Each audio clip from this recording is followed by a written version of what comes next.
Listen up. So in the warm-ups, we were talking about how we could maximize and minimize certain values based on certain other constraints. So our goal here is to find solutions to problems that require an optimal solution. In other words, a maximum or minimum value. This should be or, not of.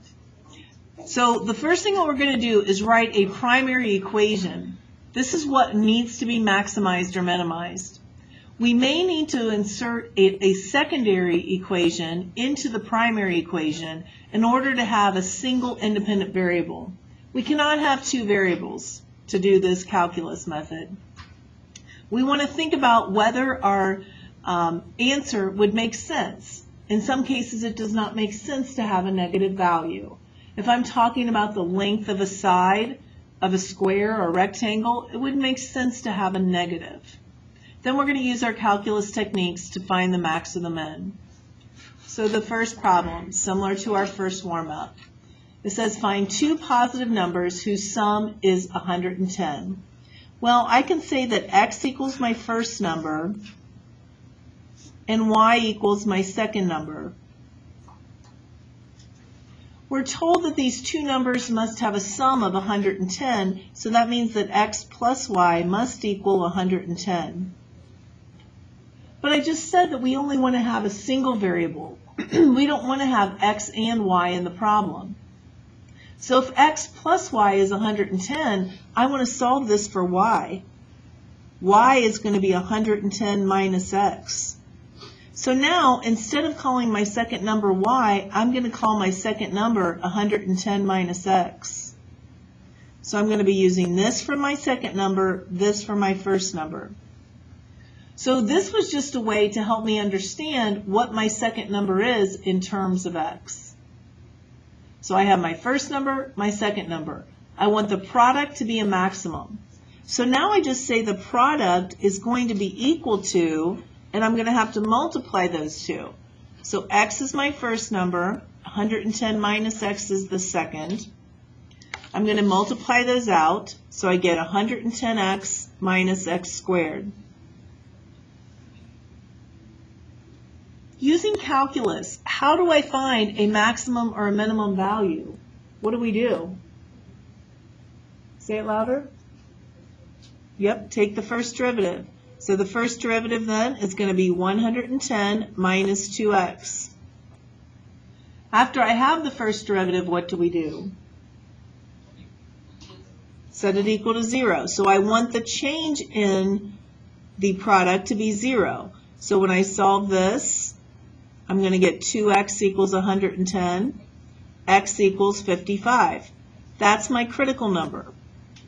That's the number where the slope is 0. If I have a function and the slope is 0, it's going to happen at a high point or a low point. Now I'm going to take the second derivative. When I take the second derivative, I just get negative 2. It's concave down. If this function is always concave down, what's that going to mean? A max or a min? Max. So I have a max when x equals 55, and then my other number, y, I'll go back and call it y now, was 110 minus 55, which is 55. So those are the two numbers that are going to result in a maximum product. Now, if I want to find out what that maximum product is, of course I can just multiply those. 55 times 55, it's 3025. So let's say that I'm not sure I did that correctly. Watch what I could do. I could go to my calculator and put this in. You don't need to do this, just watch. I do x times 110 minus x. I think that my answer is 55. So I'm going to make this go from like 0 to, let's make it 120. My y is not going to be 55 for this problem. See, here's my y value. This is the y for this problem. So that's the same as my product. So what was the answer to this product? Do you remember? Right, so I'm going to have to make my y max at least like 3,200 so I can see this. So here's the way the function looks. I want to check, is it true for my function that when x is 55 and y is 55, that's where I'm going to get my maximum? I do second calculate, I go to a maximum, I go over to the left, I hit enter, I go over to the right, I hit enter, oops, I hit enter again when I go to the right. I'll just have to put it in here, 60.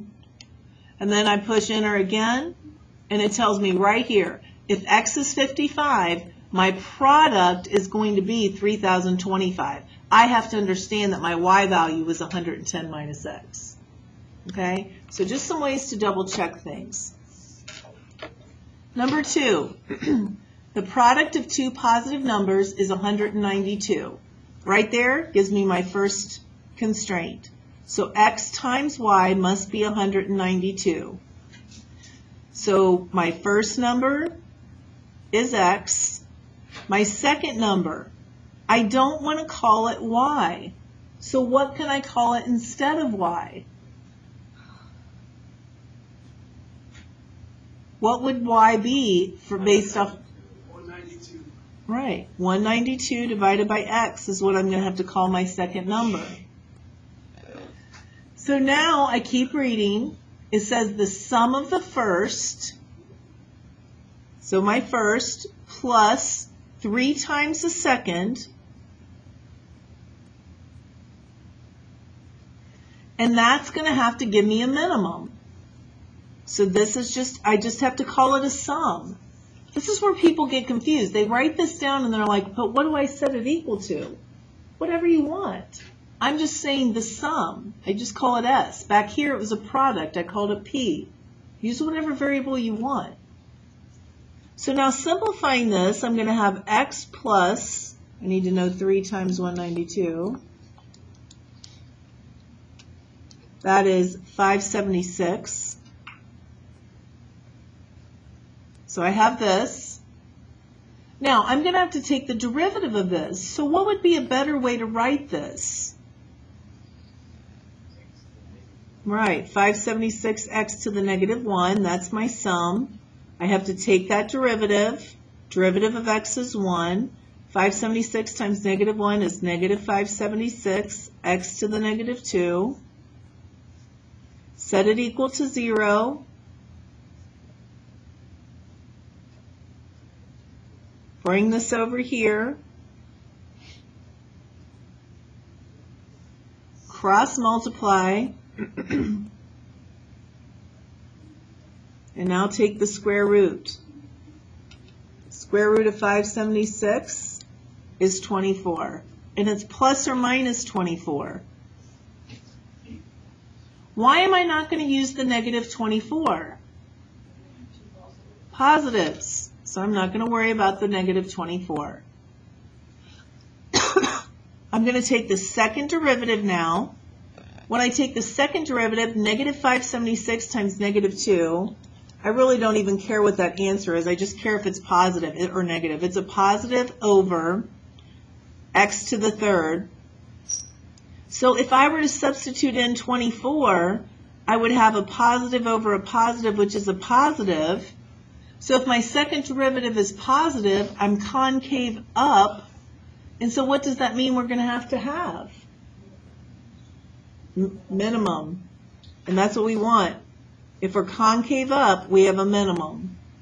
So we are going to have a minimum, which is what we're looking for, if x equals 24, and then y equals 192 over x, so 192 divided by 24 is 8. So those are going to be the two numbers that meet these requirements, that their product is 192, and the sum of the first plus 3 times the second would give us a minimum number. Or you could sit there and guess and check like we did in the warm-ups. In the warm-ups, I just told you to just come up with a bunch of numbers, but this is the better way of doing it, of course. All right, let's look at example 3. Find the length and width of a rectangle that has the given perimeter and a maximum area. We actually did this in the warm-ups, and we already know the answer. But now we're going to do it with calculus. How would it look with calculus? We would have a rectangle. I'm going to call this X.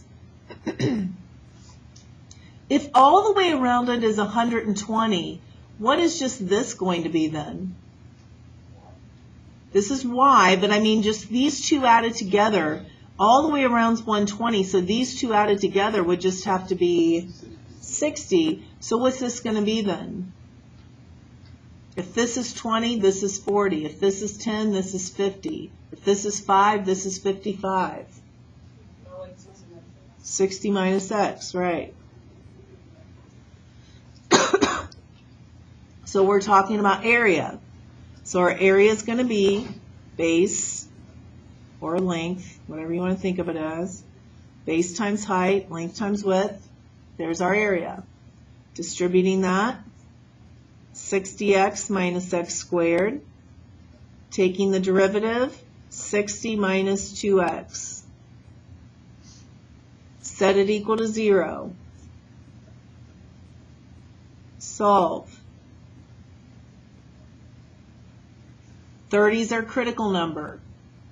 Do the second derivative. The second derivative is negative 2. It's concave down.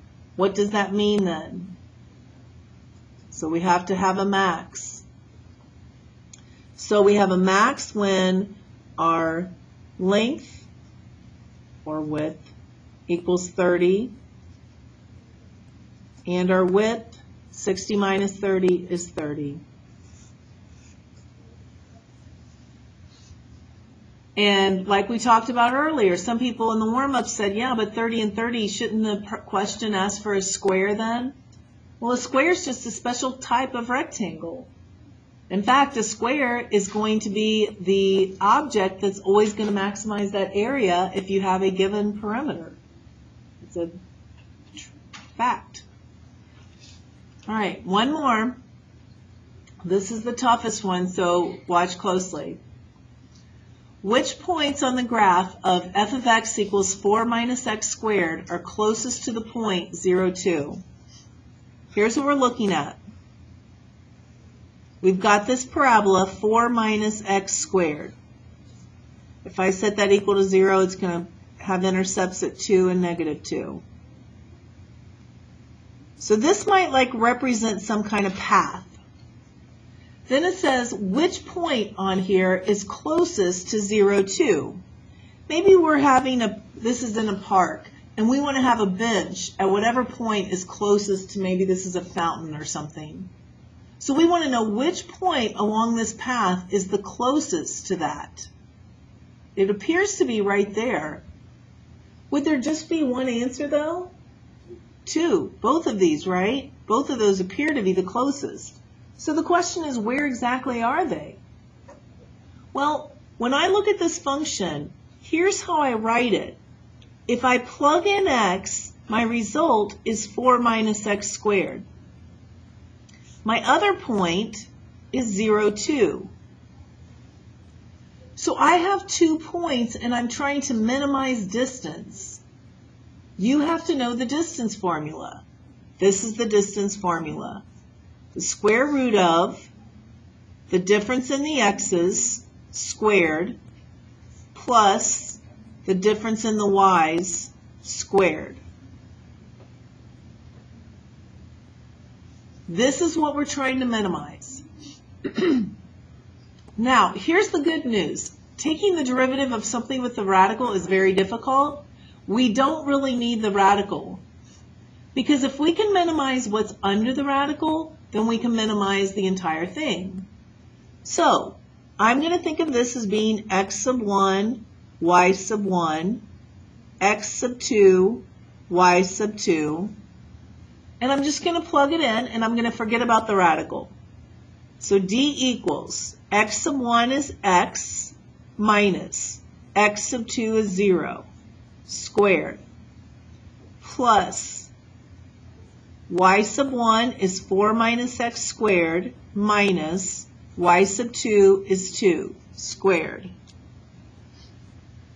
So now x minus 0, that's just x squared, plus 4 minus 2, that's going to be 2 minus x squared squared. So we're going to keep going. I've got x squared. When I square this out, it's going to be 4 minus 4x squared plus x to the 4th. By now, you should be able to square that out without having to show it all. This simplifies down to x to the 4th minus 3x squared plus 4. That is our simplified version for our distance. That's a very typical college calculus type of question. Now, what do I do once I get this simplified version of my distance? I have to find the, what do we do, guys? This is our distance, and I'm trying to minimize it. So what do? I have to take the derivative and do what with it? Set it equal to 0. So to solve this, I'm going to factor out a 2x, and I'm left with 2x squared minus 3. Setting this equal to 0, I get 2x equals 0, x equals 0.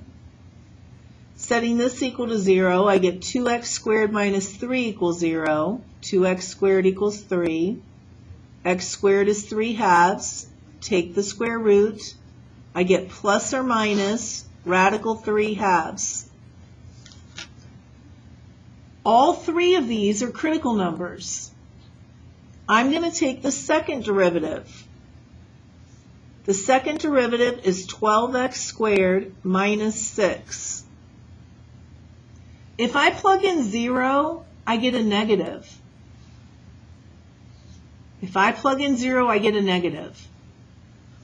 I want to minimize the distance. If I get a negative, in other words, d double prime of 0 is negative, that means I'm concave down. Is that going to give me a maximum? Or it's going to give me a maximum instead of the minimum that I want, isn't it? Concave down gives us a max. So this does not work. That's not going to minimize our distance. It's actually going to maximize our distance.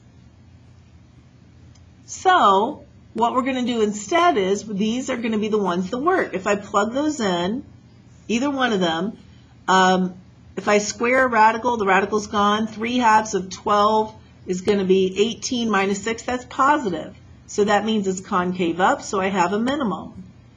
And so these are going to be the 2 points that work.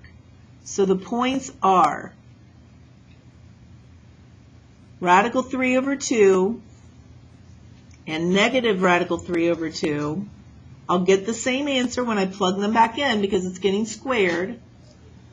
So look, guys, I'm plugging it back in here to find the point. So it's 4 minus, if I have radical 3 over 2 squared, what's that going to be? Just 3 halves. What's 4 minus 3 halves?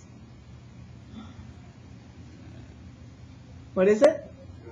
2.5 or 5 halves. So that's right exactly where we were talking about. You see how that's going to be the point, the one that's up 2.5 units? So these are the 2 points that are going to be the closest vantage point to that point right there. Those are tough.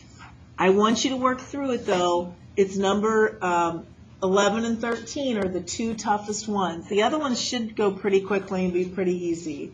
But you've got to challenge yourself because that's the type of thing that you need to be striving to be able to do. Any questions?